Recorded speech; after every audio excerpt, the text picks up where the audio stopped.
Hello dear students, now we are going to start class 9th mathematics. It is NCERT solution exercise 1.3 question number 2.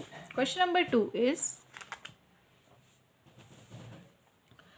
the question is, you know that 1 by 7 is equal to 0.142857. Can you predict what the decimal expansion of 2 by 7, 3 by 7, 4 by 7, 5 by 7 and 6 by 7.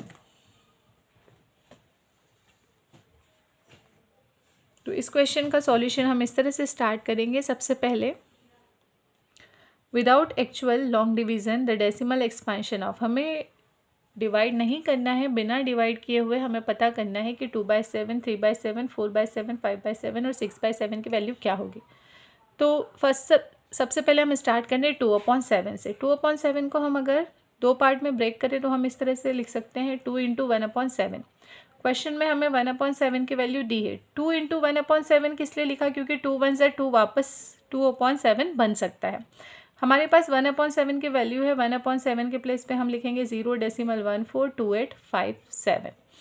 अब इनका multiplication करेंगे तो multiplication करने पे हमें क्या मिल रहा है, जो वैल्यू है हमारी उसमें हम 2 से मल्टीप्लाई करेंगे. ये हमारी 1/7 की वैल्यू है और 2 से मल्टीप्लाई करेंगे. 2 7 ज़ा 14 कैरी ऑन 1, 2 5 ज़ा 10 + 1 11 कैरी ऑन 1, 2 8 ज़ा 16 + 1 7 कैरी ऑन 1, 2 2 ज़ा 4 + 1 5, 2 4 ज़ा 8 एंड 2 1 ज़ा 2.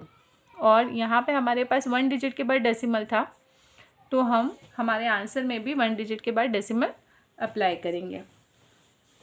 तो इस तरह से हमारा आंसर यहाँ पे आ रहा है डेसिमल 2857.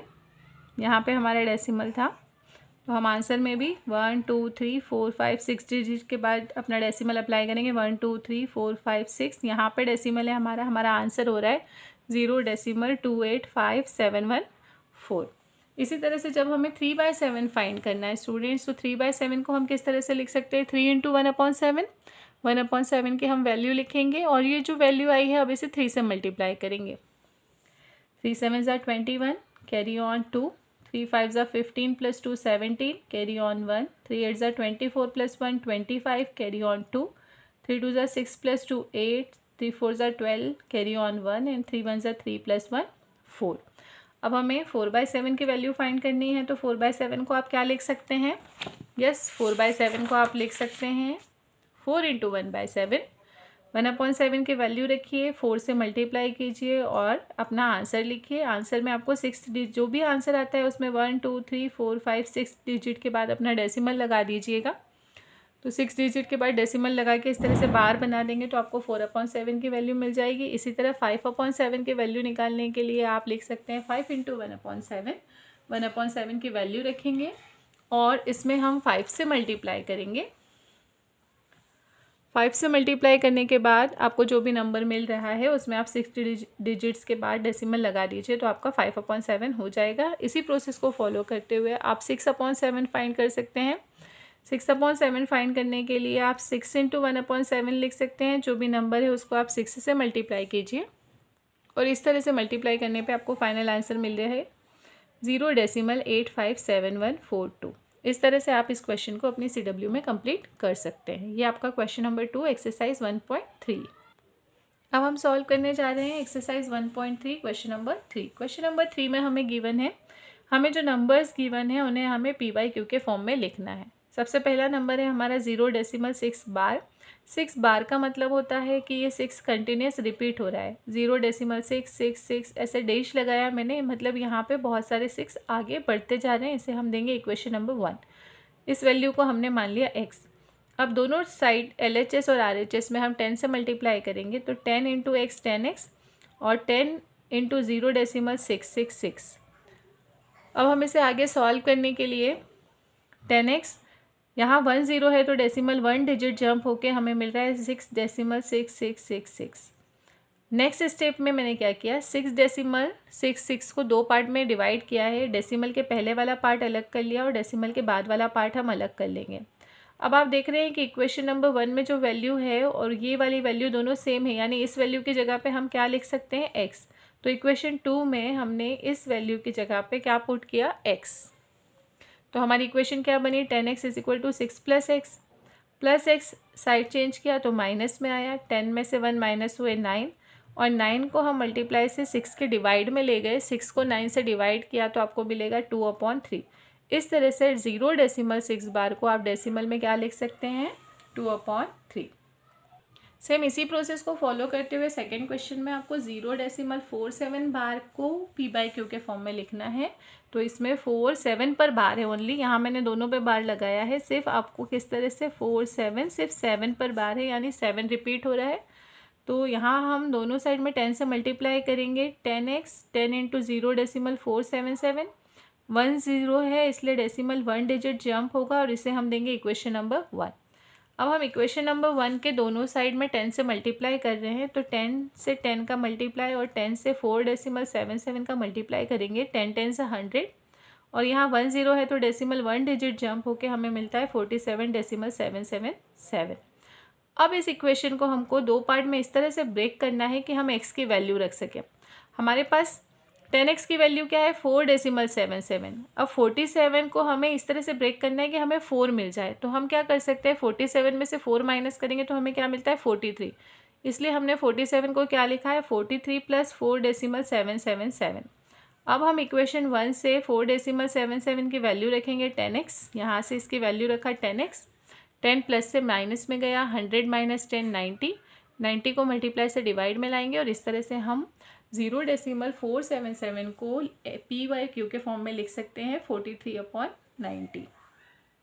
सो डियर फ्रेंड, इसी प्रोसेस को फॉलो करते हुए 0.001 को आपको किस तरह p/q के फॉर्म में लिखना है आप वो भी देख सकते हैं। पहले हमने 1000 से मल्टीप्लाई किया, 1000 से मल्टीप्लाई करने के बाद हमने डेसिमल को 3 डिजिट जंप करवाया और ये हमारी वैल्यू आई। फिर इसे हमने दो पार्ट में ब्रेक किया, 1 और डेसिमल का पार्ट अलग कर लिया। अब ये जो पार्ट अलग हुआ है इसके प्लेस पे हम इक्वेशन 1 से पुट करेंगे x का साइड चेंज करेंगे तो 1000 में से x माइनस होंगे, हमें मिलेगा 999x, और यहाँ 1 999 मल्टीप्लाई से डिवाइड में ले जाएंगे और ये हमारा फाइनल आंसर। सेम इसी प्रोसेस को फॉलो करते हुए क्वेश्चन नंबर 4 में हमसे कहा गया है 0.999 को हमें p/q के फॉर्म में लिखना है। तो सबसे पहले हम कहाँ से सॉल्व करना स्टार्ट कर रहे हैं, हमने x की वैल्यू ले ली 0.99, दोनों साइड में 10 से मल्टीप्लाई किया, 1 0 है तो डेसिमल को 1 डिजिट डिवाइड कर जंप करवाने पे हमें मिला 9.99। अब हमने डेसिमल के पहले वाले भाग को अलग कर लिया और डेसिमल के बाद वाले पार्ट को अलग कर लिया है।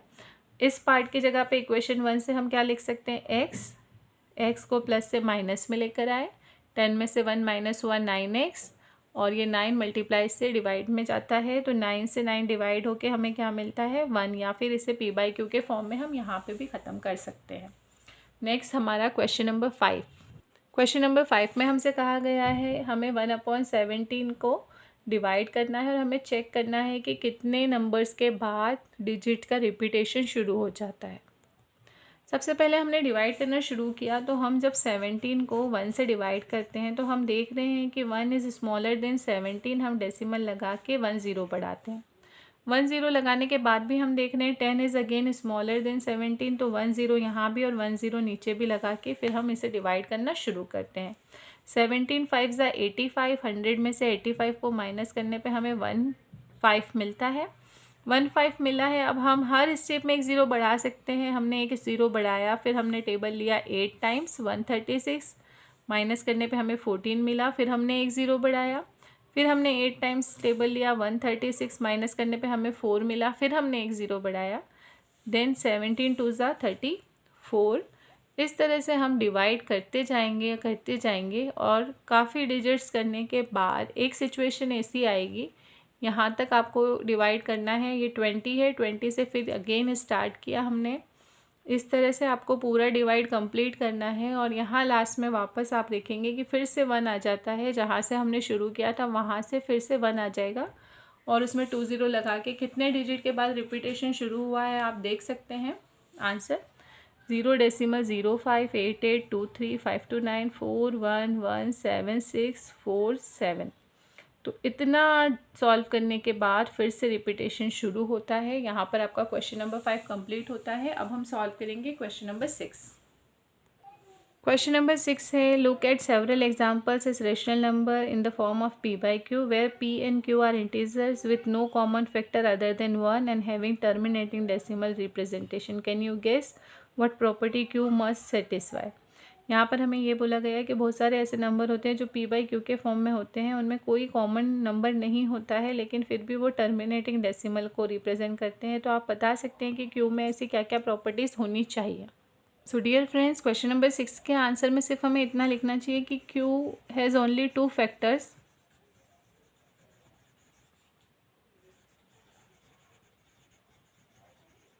2 and 5। अगर कोई नंबर है उसमें q के केवल 2 फैक्टर्स आ रहे हैं, प्राइम फैक्टराइजेशन करने पे केवल उसमें 2 और 5 के फैक्टर्स आ रहे हैं, 2 कितनी भी बार आ सकता है, 5 कितनी भी बार आ सकता है, तो वो उस कंडीशन में ही p अपॉन q टर्मिनेटिंग होगा जब उसके डिनोमिनेटर का प्राइम फैक्टराइजेशन में सिर्फ 2 आता है या 5 आता है। 2 2 बार आता है, 4 बार आता है, उससे कोई फ़र्क नहीं पड़ता। 5 1 बार आता है, 2 बार आता है, उससे कोई फ़र्क नहीं पड़ता। लेकिन प्राइम फैक्टराइजेशन में 2 और 5 के अलावा कोई और नंबर नहीं आता है तो ही उस कंडीशन में हम उसे टर्मिनेटिंग कहेंगे।